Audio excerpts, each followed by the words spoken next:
माँ, देखो, आपने जैसे बोला था मैंने वैसा ही गाजर का हलवा बनाया है।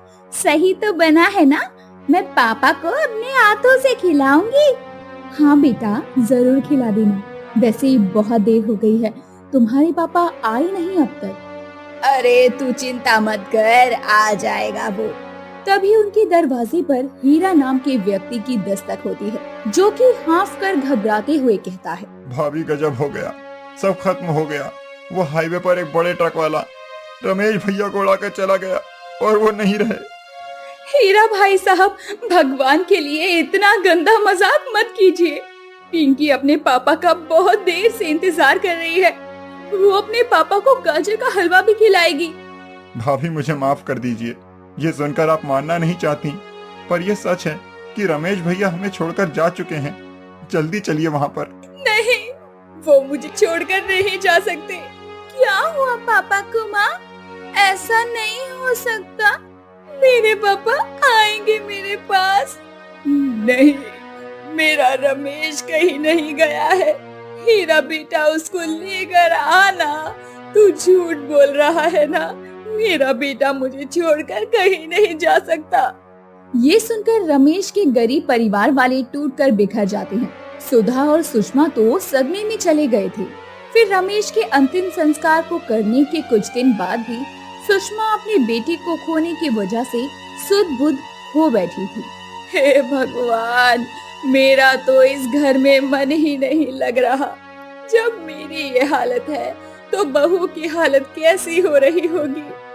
क्यों भगवान, आपने मेरे रमेश को मुझसे क्यों छीन लिया? अपनी सास सुषमा को ऐसे रोते हुए देखकर सुधा की भी आंखें भर आती है। पिंकी बेटा, तेरी दादी पापा को याद करके रो रही है। ऐसा कर कि तू कोशिश कर उन्हें ये खाना खिलाने की। ये ले। ठीक है माँ। फिर 8 साल की पिंकी अपनी दादी के आंसू पोंछकर निवाले लिए कहती है, दादी ये लो, खाना खा लो। अगर आप नहीं खाओगी ना तो पापा को अच्छा नहीं लगेगा, वो उदास हो जाएंगे। लीजिए ना, पापा के लिए खा लीजिए। हाँ मेरी बच्ची, खाती हूँ। ले, तू भी खा ले। माँ जी, मैं जानती हूँ कि घर की स्थिति कैसी है। बचे हुए पैसे भी धीरे धीरे खत्म होने को आए हैं। मैं सोच रही हूँ कुछ काम कर लूँ। यही तो बहू मैं भी सोच रही थी कि हमें किसी तरह का काम करना चाहिए। अपनी आजीविका भी तो चलानी है ना, पर क्या काम करे। वैसे तू गोलगप्पे अच्छे बना लेती है, तू बोले तो वही काम कर ले। हाँ माँ जी, मैं तो सोच रही थी कि यही बना लूं। उसमें ज्यादा लागत भी नहीं आएगी और मैंने गुल्लक में पैसे जमा किए थे। आज उस गुल्लक को फोड़ लेती हूँ। पिंकी के भविष्य की पढ़ाई के लिए जोड़ रही थी उन पैसों को, अब यहाँ काम आ जाएंगे। और भगवान की दुआ से इन्हीं पैसों से मैं पिंकी की पढ़ाई के पैसे भी जोड़ लूंगी। हाँ बहू। फिर सुधा मंदिर से उस गुल्लक को लेकर आती है। हे माता रानी, हम पर अपनी कृपा करना कि इससे हम गोलगप्पे का काम शुरू कर ले। फिर सुधा जमीन पर उस गुल्लक को पटकती है, जिसके बाद दादी पोती और माँ पैसों को गिनते हैं। अरे माँ, ये कुल मिलाकर 7,225 रुपए हैं। इससे तो काम हो जाएगा ना हमारा? हाँ पिंकी बेटा, हो जाएगा। फिर सास बहू मिलकर गोलगप्पे का सामान ले आते हैं। सुषमा रेड़ी लाकर उस पर सामान जचाती है और सुधा गोलगप्पे बनाकर रख लेती है। उसके बाद बाजार में बहू गोलगप्पे बेचने चली जाती है और घर पर दादी पोती रहती है। आइए आइए, गोलगप्पे खाइए। गोलगप्पे, ताजा गोलगप्पे, चटपटे गोलगप्पे खाइए। सिर्फ 10 रुपए प्लेट, 10 रुपए प्लेट। बहुत देर हो जाती है और कोई नहीं आता। हे माता रानी, अभी तक कोई नहीं आया है। मेरी बिल्कुल भी बोनी नहीं हुई है। क्या करूं? आइडिया। आइए आइए, आने वाले पहले 10 लोगों को मिलेगा एक गोलगप्पे की प्लेट पर दूसरे गोलगप्पे की प्लेट बिल्कुल फ्री। अरे ये तो बहुत सस्ते गोलगप्पे दे रही है और दूसरी बिल्कुल फ्री। चले मुकेश जी। हाँ चलो, मैं भी खाने के लिए बेताब हो रहा हूँ। अरे आप क्यों खड़े हैं, जल्दी चलिए। गोलगप्पे पर फ्री की छूट कभी कभी मिलती है। सुधा के गोलगप्पे बेचने की तरकीब काम आ जाती है और एक एक करके उसके गोलगप्पे की दुकान पर भीड़ लग जाती है और लोग बड़े स्वाद से उसके गोलगप्पों को खाते हैं।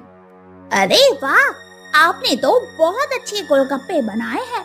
इतने बढ़िया गोलगप्पे तो मैंने आज तक नहीं खाए। जरा और दीजिए। ये लीजिए आपके लिए फ्री गोलगप्पे। मुझे भी दे दीजिए बहन जी, थोड़ा और तीखा कर दीजिए और बड़े गोलगप्पे दीजिए। हाँ हाँ लीजिए। ओहो, हमने तो फ्री वाले गोलगप्पे भी खा लिए, लेकिन आपके गोलगप्पे बहुत अच्छे हैं, मन ही नहीं भर रहा। आप 2 प्लेट गोलगप्पे पैक कर दीजिए, मैं अपने घर वालों को भी खिलाऊंगा। जी जी जी, मैंने आपको गोलगप्पे पैक करके दे दिए। 80 रुपए हो गए आपके। फिर वो दोनों पति पत्नी उसे पैसे देकर चले जाते हैं। उन्हें देखकर और भी लोग सुधा के गोलगप्पे की दुकान पर खींचे चले आते हैं और उसके बनाए स्वादिष्ट गोलगप्पे का आनंद लेते हैं। गोलगप्पे सारे खत्म हो जाने पर सुधा मुस्कुराती हुई घर वापस आती है। माँ जी देखिए, मैंने पूरे 6000 कमाए। शुरुआत में तो मेरे गोलगप्पे खाने कोई नहीं आ रहा था, पर जैसे ही मैंने तरकीब लगाई, धीरे धीरे सब मेरी दुकान पर आने लगे और उन्होंने मेरी जमकर तारीफ की। हमारा बिजनेस अच्छे से हो जाएगा माँ जी, गोलगप्पे का बिजनेस बहुत सही चलेगा। मुझे कल और भी ज्यादा गोलगप्पे बेचने हैं। सच बहू, अरे ये तो बहुत अच्छी बात कही है तूने। एक ही दिन में इतने पैसे जोड़ लिए जो तू कई महीनों से पिंकी के लिए जोड़ रही थी। हाँ माँ जी, ठीक है, हम अभी से गोलगप्पे बनाकर तैयार कर लेते हैं। कल इतना टाइम कहाँ मिलेगा। फिर खाना खाने के बाद दोनों सास बहू मिलकर गोलगप्पे बनाकर सेक लेते हैं, जिससे अगले दिन वो करारे हो जाते हैं और सुधा फिर से अपने गोलगप्पे की रेडी लेकर बाजार पहुंचती है, जहां उसके आने से पहले ही लोग उसके गोलगप्पे का इंतजार कर रहे थे। अरे आप आ गए, जल्दी से मुझे अपने हाथ से बने हुए गोलगप्पे खिला दीजिए। मेरे भैया आपकी दुकान की बहुत तारीफ कर रहे थे कल। जी अभी झटपट से चटपटे गोलगप्पे खिलाती हूँ। फिर मेहनती सुधा सबको गोलगप्पे खिलाती है। उसकी दुकान पर काफी लोग गोलगप्पे खाकर उसकी बहुत तारीफ करते हैं। देखते ही देखते कुछ ही महीनों में सुधा के गोलगप्पे का बिजनेस अच्छे से जम जाता है, जिसके बाद उसके घर की सारी आर्थिक स्थिति भी खत्म हो जाती है।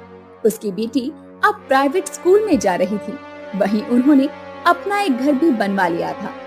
सुधा की दुकान पर गोलगप्पे खाने के लिए इतनी भीड़ लगती थी कि सास भी आकर बहू का हाथ बटाने लगी थी और उन्होंने गोलगप्पे बेचने के लिए अलग अलग प्रकार के पानी को भी रखा था, जैसे कि हींग का पानी, अनार का पानी, मसाला पानी, पुदीने का पानी, चॉकलेट गोलगप्पे स्पेशल बच्चों के लिए भी थे। अलग अलग तरह के गोलगप्पे खाकर लोग सुधा के गोलगप्पे के दीवाने हो गए थे। तभी एक छोटी सी बच्ची आती है। आंटी आंटी, मुझे गोलगप्पे खाने हैं, ये वाला दो ना। अरे बेटा, तुम ये वाले गोलगप्पे खाओगी तो तुम्हें मिर्ची लग जाएगी। हमारे चॉकलेट गोलगप्पे ट्राई करो ना। ठीक है आंटी। फिर सुधा उसे चॉकलेट के गोलगप्पे खिलाती है। अरे वाह आंटी, ये गोलगप्पे बहुत अच्छे हैं चॉकलेट वाले, मुझे और खाने हैं, ये लीजिए पैसे। अरे नहीं बेटा, तुम्हें पैसे देने की कोई जरूरत नहीं है। तुम्हारी जितनी ही मेरी बेटी भी है, इसीलिए तुम्हारे लिए फ्री है। शुक्रिया आंटी।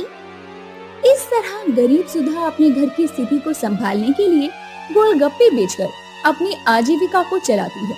इतना ही नहीं, वो शनिवार और रविवार को गरीब लोगों को फ्री में गोलगप्पे खिलाया करती, जिससे उसे भविष्य में काफी सफलता प्राप्त होती है। इसीलिए दोस्तों, आप भी कभी अपने मुश्किल परिस्थिति में हार मत मानना। अगर मन में दृढ़ निश्चय हो तो इंसान छोटे काम से भी गहरी सफलता पा सकता है, जैसे कि सुधा ने पाई।